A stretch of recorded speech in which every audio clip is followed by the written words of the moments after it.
Hello, this is Overlord Bo, back with another information video, and today we're going to be talking about the return of the Enterprise and Mode Shuffle, an upcoming patch 13.9 coming out in October.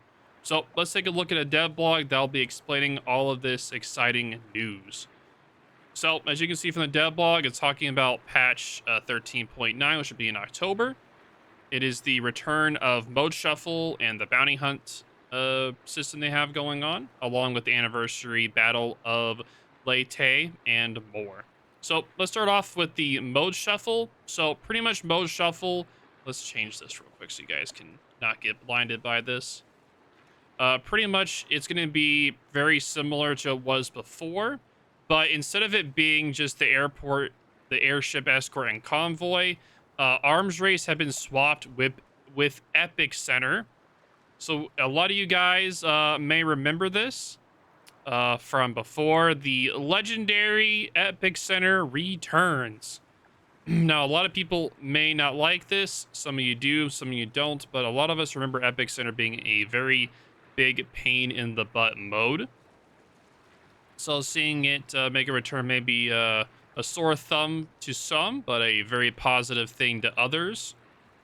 So we'll have to see how it goes whenever it goes into testing so we can see how good or bad the mode is now.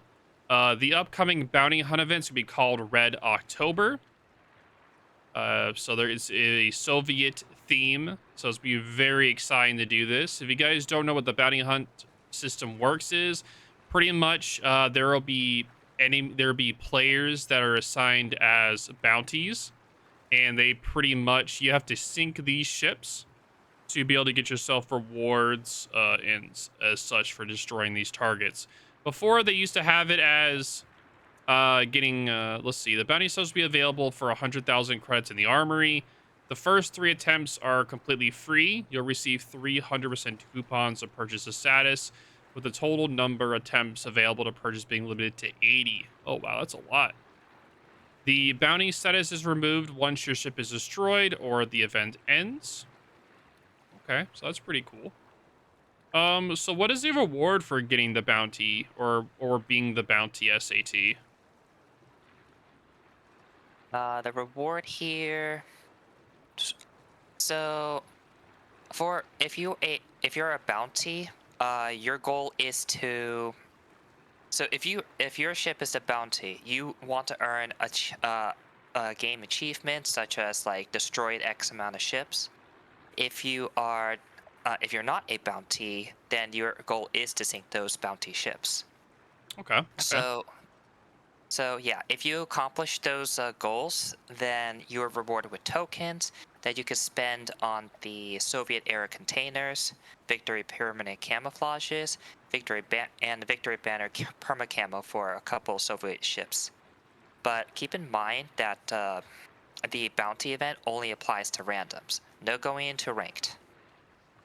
Okay, well, thank you very much for the information. Do greatly appreciate it.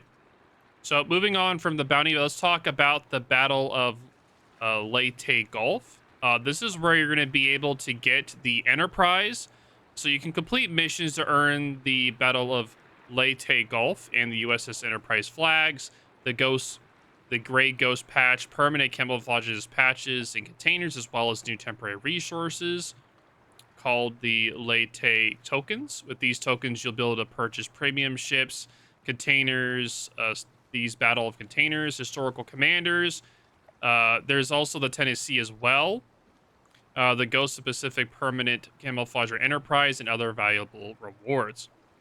Pretty much you are able to buy containers that allow you to get the Enterprise here.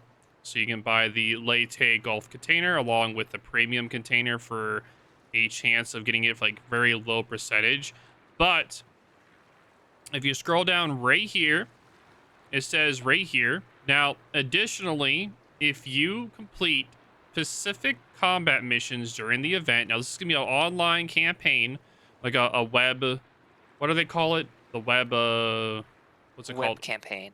Okay, so it's going to be a web campaign for the Enterprise. You'll be able to purchase the Enterprise from the Armory or Premium Shop outright with doubloons or real money. This is something that a lot of people have been wanting for a very long time.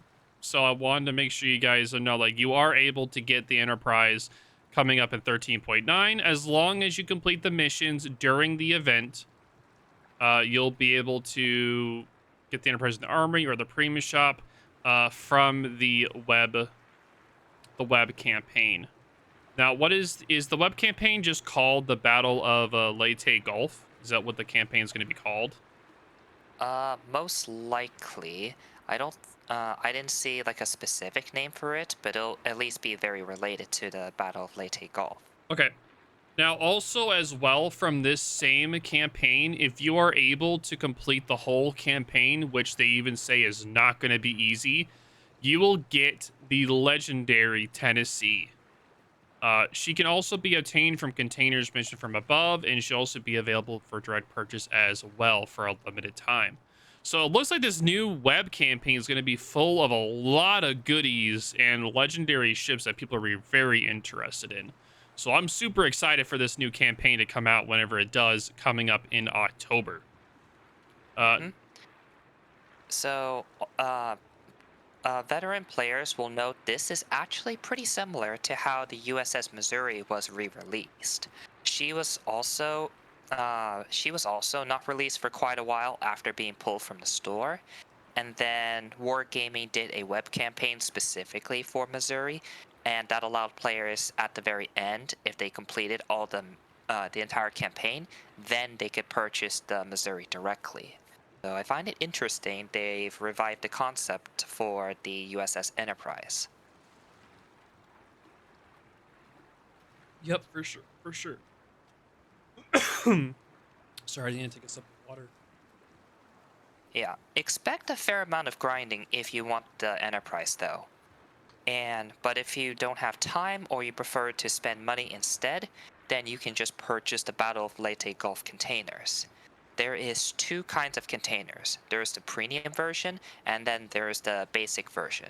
Keep in mind that the premium version should be priced similarly to other containers, which is about 1250 doubloons. The chances of the premium, of course, will get you a much higher chance of dropping a ship, and the ships included is Tone, Wichita, Otago, Hyuga, California, Issei, West Virginia, 44, uh, and then Enterprise and the new ship Tennessee. So these are all at least tier 6 ships, with Tennessee, Enterprise, Tone, Wichita, Otago being tier 8, and Hyuga, California, and West Virginia 44 being the tier 7s. Mm-hmm.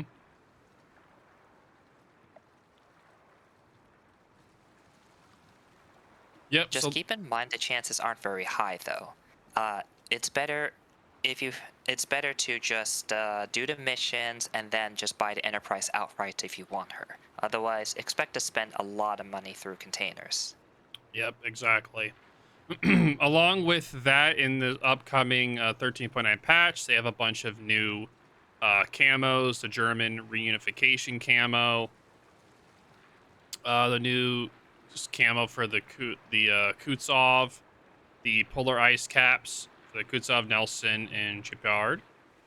Then they have the camos for Creature of the Cold for Enelot and Creature of the Deep for Ohio. These camos do look pretty good. The Analog camo, like, it's not a ship I'm going to be using a lot, so it's like, it's all right, I guess. Geopar looks really good. Nelson looks good. Kutsov looks good. The Ohio camo actually looks pretty dope. What do you think of the Ohio camo, personally, SAT? Hold on, let me bring up the Ohio camo here. I was just looking at the Anhalt camo, and it's literally just an iceberg. Yeah, just a big pile of ice. Let's see. I see the Gupar, Anhalt. Here's the Ohio. This one's more of a more of a greenish kind of camo. Yep.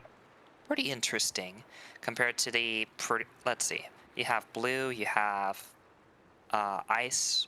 Nelson and Gupard seems to share very similar camos.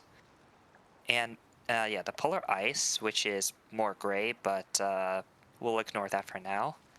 Mm-hmm. Ohio seems, as the name suggests, it seems to indicate more of like a deep sea kind of theme, which is kind of why it has more of the greenish, kind of like more haunting kind of feel, which makes sense considering it's October.